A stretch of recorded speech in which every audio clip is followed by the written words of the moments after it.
چنا کتھاں گزاریے رات وے میڈا جی دلیلاں دے وات وے او چنا کتھاں گزاری۔ عطا اللہ عیسیٰ خیلوی کا یہ گانا مجھے بہت پسند ہے، بچپن سے بہت سنا ہے، اور جب کوئی پریشانی، جب کوئی وسوسوں میں پڑا وہ تب یہ گانا سن کر بڑا مزہ آتا ہے۔ لیکن آج میں اپنے لیے نہیں گنگنا رہا، مجھے یہ لگ رہا ہے کہ وزیر اعظم عمران خان کے بنی گالہ کے محلات میں اسی گانے کی کیفیت طاری ہوگی۔ اس کی جو لیرکس ہے، اس کی جو شاعری ہے، چنا کتھاں گزاری رات وے میرا جی دلیلاں دے وات وے، دلیلاں دے وات ہونا کہ وسوسوں میں پڑ جانا، مسلسل سوال آنا دماغ میں، وہم پڑ جانا۔ اور عمران خان صاحب ان دنوں اسی طرح کے ان کے انہاں دا جی جڑا ہے نا وہ دلیلاں دے وات ہے۔ یہ گانا عیسیٰ خیلوی صاحب کا ہے، وہ بھی میاں والی کے ہیں، عمران خان صاحب بھی میاں والی کے ہیں، دونوں اب قریبی عزیز بھی ہیں۔ اور عطا اللہ عیسیٰ خیلوی صاحب نے اپنے شاعری، اپنے گانوں کے ذریعے عمران خان کی الیکشن کیمپین بھی بہت ہی دھواں دار بنائی۔ عمران خان کو وہم ان دنوں کیا ہے، وہ ان کا جی دلیلوں کے بعد کیوں ہے، کیوں ان کو وسوسے ہیں، یہ ہے اصل چیز جو بنی گالہ کے اندر سے مجھے پتہ چلی ہے۔ وہ اس دن بھی میں نے بتایا تھا کہ ذرا ہم اب ان دنوں ادھر ادھر پتہ کرنا شروع کر دیا ہوا ہے، سیاسی حالات کے حوالے سے، ذاتی معاملات پر نہیں۔ تو خان صاحب کو پریشانی نے گھیرا ہوا ہے کہ کہیں ان کے خلاف کچھ ہو تو نہیں رہا، اور کہیں آرمی چیف ان کے خلاف کچھ کریں گے تو نہیں، یا کہیں آرمی چیف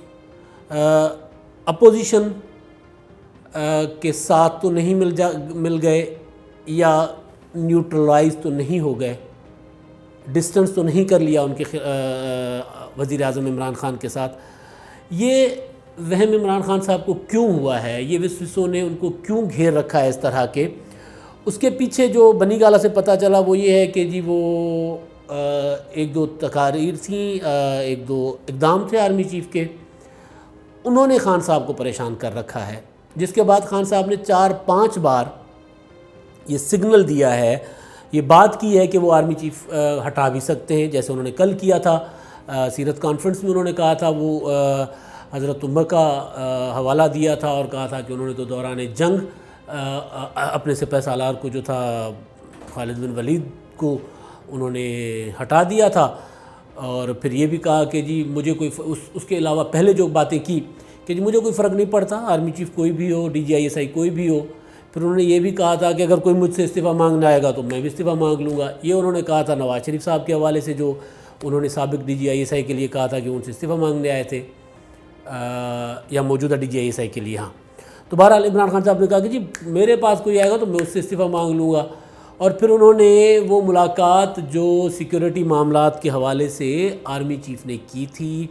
جس میں وزیر اعظم صاحب نے آنا تھا، وہ نہیں آئے، وہ ملاقات ہوئی اپوزیشن کے اور حکومت کے دیگر ارکان کے ساتھ۔ اس ملاقات کو حکومت نے شیخ رشید کے ذریعے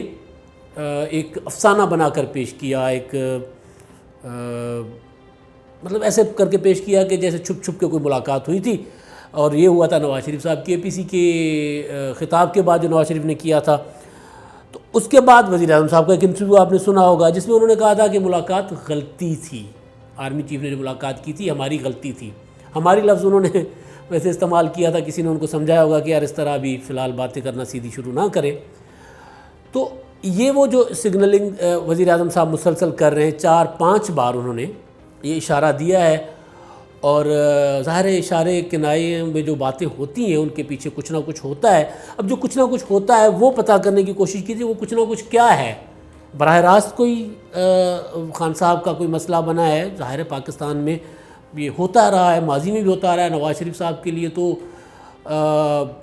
ہمیشہ یہی رہا ہے کہ جو نواز شریف صاحب کی اور ان کے جو آرمی چیف ہوتے ہیں ان کے ساتھ کوئی معاملہ شروع ہو جاتے ہیں، پھر حالات کبھی دونوں کے جانے پہ چلے جاتے ہیں، تو کبھی ایک چلا جاتا ہے، یا پھر کبھی جنرل پرویز مشرف نے جو کیا تھا تو وہ ہوتا ہے۔ تو عمران خان صاحب کے ساتھ کیا مسئلہ ہے، یہ وہ چیز تھی جس نے مجھے پریشان کیے رکھا کہ یار ایک بار کہہ دیا چلے ہو جاتا ہے، 2 بار کہہ دیا چلے، کوئی صحافی کا سوال ہوگا کہہ دیا، تقریر میں کہہ دینا، اور یہ کہہ دینا کہ تقریر میں کہ جی وہ ہٹایا جا سکتا ہے آرمی چیف کو، اور دوران جنگ بھی ہٹایا جا سکتا ہے۔ پھر مثالیں دینی جن کو وہ آئیڈیلائز کرتے ہیں، ظاہر ہے وہ ایک مقدس شخصیات، مقدس ہستیوں کی مثالیں دینا جن کو خان صاحب اپنے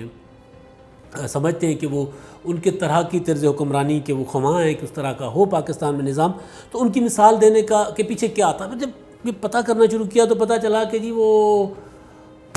خان صاحب کو اصل میں جو یہ وسوسے پڑے ہیں وہ آرمی چیف صاحب کے 2-4 ایسے کاموں سے پڑے جو نارمل، جو ایک قانون اور آئین کے دائرے میں رہ کر انہوں نے کیے۔ مثال کے طور پہ انہوں نے وزیر اعظم صاحب کو نے ایک خطاب کیا تھا نواز شریف کی تقریر کے بعد ٹائیگر فورس سے، آپ کو یاد ہو نا، واسطی نے چڑھا کے یوں کر کے، اس میں انہوں نے کہا تھا، بلکہ اس سے پہلے ایک خطاب کیا تھا، ہاں اس سے پہلے بھی کیا تھا، اور اس میں انہوں نے کہا تھا کہ جی یہ جو فوج اپوزیشن کے خلاف اس لیے کیونکہ یہ کرپٹ ہیں، اور فوج میرے ساتھ اس لیے کیونکہ میں ایماندار ہوں۔ آرمی چیف کا اس کے بعد ایک خطاب آیا تھا کاکول میں، جس کا میں پہلے بھی کئی بار ذکر کر چکا ہوں کہ وہ بہت ہی آئین اور قانون کے دائرے کے اندر ایک تقریر تھی ان کی، جس میں انہوں نے یہ کہا تھا کہ جی فوج مثبت تنقید کو 5th وار جنریشن نہیں سمجھتی، اس کو ہم ویلکم کریں گے، جو مثبت تنقید ہوگی، تعمیری تنقید ہوگی، اور فوج حکومت کے آئین اور قانون کے دائرے میں دیے ہوئے ہر حکم کی تابع ہے، اور فوج اپنے آپ کو عوام کے سامنے جواب دہی میں فخر محسوس کرے گی۔ اگر ہم عوام ہماری جواب دہی کریں تو فخر محسوس کرے گی۔ ایک یہ تھا کیونکہ وزیر اعظم صاحب کہہ رہے تھے کہ فوج میرے ساتھ ہے، آرمی چیف کی تقریر سے مطلب یہ نکل رہا تھا کہ فوج آئین اور قانون کے ساتھ ہے، آئین اور قانون کے تابع ہے، اور فوج کسی پارٹی یا کسی حکومت کے ساتھ نہیں، کسی کے خلاف نہیں۔ وزیر اعظم صاحب کہہ رہے تھے کہ اپوزیشن کے خلاف ہے، آرمی چیف نے کہا ہم تو آئین اور قانون کے ساتھ ہیں، اس کا مطلب یہ کہ ہم کسی کے خلاف نہیں ہیں۔ اس کے بعد کراچی کا واقعہ جو ہوتا ہے، کراچی کے واقعے کے بعد آپ نے دیکھا ہوگا کہ کس طرح جو پولیٹیکل لیڈرشپ ہے ملک کی، خاص طور پر حکومت، انہوں نے کس طرح وہ آئی جی سندھ کا جو اغوا تھا اور کیپٹن صفدر کی گرفتاری تھی، مریم نواز کے کمرے کا تالا توڑنا تھا، یہ سارا کچھ اس کو کس طرح اس کا تمسخر اڑایا تھا، اس پہ تماشا لگانے کی کوشش کی تھی حکومت کے وزراء نے۔ بذات خود وزیر اعظم سے جب سوال ہوا تھا نا، وہ مشہور زمانہ جو ان کا انٹرویو تھا، جس میں وہ میں بار بار یہ کہنے دے مجھے کہ میں کہتا ہوتا ہوں کہ وہ انٹرویو لے رہے تھے صحافیوں کا، تو وہ جو نام نہاد صحافی تھے اس میں بھی جب ان سے پوچھا گیا تھا نا وہ کیا ہوا تھا، وہ کیپٹن صفدر والا، ہنس کے وزیر اعظم صاحب کہتے ہیں وہ کیا تماشا تھا، وہ ڈرامہ تھا۔ تو وزیر اعظم صاحب اس کو تماشا اور ڈرامہ سمجھ رہے تھے، اور آرمی چیف نے اس کا نوٹس لیا تھا، اور انہوں نے کور کمانڈر کو آرڈر کیا تھا کہ جی فوری طور پر اس کی تحقیقات کر کے رپورٹ کریں کہ اس میں کون ملوث ہے۔ یہ جو کچھ ایپیسوڈ ہوا آئی جی سندھ کا اغوا، اور اس کے بعد ظاہر آئی جی سندھ کے جو مبینہ اغوا جو حکومت سندھ کہہ رہی، اس کے بعد کیپٹن صفدر کی گرفتاری عمل میں آتی ہے۔ تو یہ ساری وہ چیزیں ہیں جن کی وجہ سے وزیر اعظم صاحب پریشان ہیں۔ وزیر اعظم صاحب کے جو ہے وہ وسوسے بڑھتے جا رہے ہیں، اور کمزور تو وہ پہلے سے ہی ہیں پولیٹیکلی۔ وزیر اعظم عمران خان صاحب، وہ ہم سندھی میں کہتے ہیں کہ ٹھکری تے پاڑ، پنجابی جی کہتے ہیں میرا خیال ہے کہ ٹھکری تے بنیاد جڑی مطلب بالکل نیچے کچھ بھی نہیں ہے، ایک زمین کی جڑیں اندر نہیں ہیں، اور وہ کوئی بھی آگے اکھاڑ کے لے جا سکتا ہے۔ تو ٹھکری پہ پہاڑ ہے خان صاحب کی،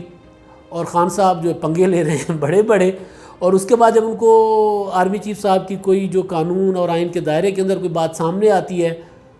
تو خان صاحب پریشان ہو جاتے ہیں کہ یار کہیں میرے سے ڈسٹنس تو نہیں کر رہے، یہ کہیں ایسا تو نہیں ہوگا کہ مجھے وہ والی سپورٹ نہ ملے جو پہلے ان کے پاس تھی۔ کیونکہ میں نے پہلے کہا کہ خان صاحب کمزور ہیں پولیٹیکلی، اور خاص طور پر ڈیلیور نہیں کیا عوام کو۔ مہنگائی جس حد تک چلی گئی ہے کہ اپوزیشن کی ایک کال پہ لوگ جو ہے وہ ایک جلسے میں ہزاروں کی تعداد میں یوں آتے ہیں، اور آگے ابھی لاہور کا جلسہ بھی آنا ہے، پشاور کا جلسہ بھی آنا ہے۔ اس کے بعد کیا ہوگا آپ کو یاد ہوگا نا، میں نے ایک اپنے ویلاگ میں کہا تھا کہ گجرانوالہ جلسے کے بعد تو خان صاحب آپے سے نکل گئے تھے، اگلے جلسوں کے بعد نہ جانے کہاں نکل جائیں، تو نہ جانے کہاں نکلنا شروع ہو گئے ہیں خان صاحب۔ اور خان صاحب کی بچت تو صرف اسی میں ہے کہ وہ آئین قانون کی حکمرانی کو یقینی بنائیں، لوگوں کے دکھوں کا مداوع کریں، مہنگائی، بے روزگاری، بدحالی کا خاتمہ کریں گے تو پھر شاید خان صاحب کو اشارے کنایوں کی ضرورت نہ پڑے۔ پھر وہ اگر دبنگ انداز میں بات کریں گے تو لوگ ان کی بات کو سمجھیں گے۔ ابھی اگر وہ اشارے کنایوں میں بات کریں گے تو ظاہر ہے کمزور ہیں، تو کمزور اور اتھارٹی کوئی نہیں ہے، کسی قسم کی اتھارٹی نہیں ہے، پولیٹیکل اتھارٹی نہیں ہے، مورل اتھارٹی نہیں ہے، اور جواز جو ہوتا ہے اقتدار میں رہنے کا، وہ تک حکومتی ایوانوں سے آوازیں اٹھنا شروع ہو گئی ہیں خان صاحب کے لیے، کابینہ کے اجلاسوں میں لوگ کہنا شروع ہو گئے کہ ساڈا تو کوئی جواز ہی نہیں حکومت رہن دا، ہم تو کچھ لوگوں کو سرو ہی نہیں کر پا رہے، بیوروکریسی ہم سے تگڑی، مافیاز ہم سے تگڑے، تو پھر ہم کیوں بیٹھے؟ تو جب یہ کوئی جواز نہ ہو، جب کوئی اتھارٹی نہ ہو، تو پھر ظاہر ہے اشارہ کنایوں میں باتیں ہوتی ہیں، خان صاحب اپنی اتھارٹی پیدا کرنے کے لیے قانون کی حکمرانی اور لوگوں کو سرو کرنا شروع کریں، اسی سے ہی شاید آپ کا بھلا اور بچت ہو۔ آج تک کے لیے اتنا ہی، اللہ حافظ۔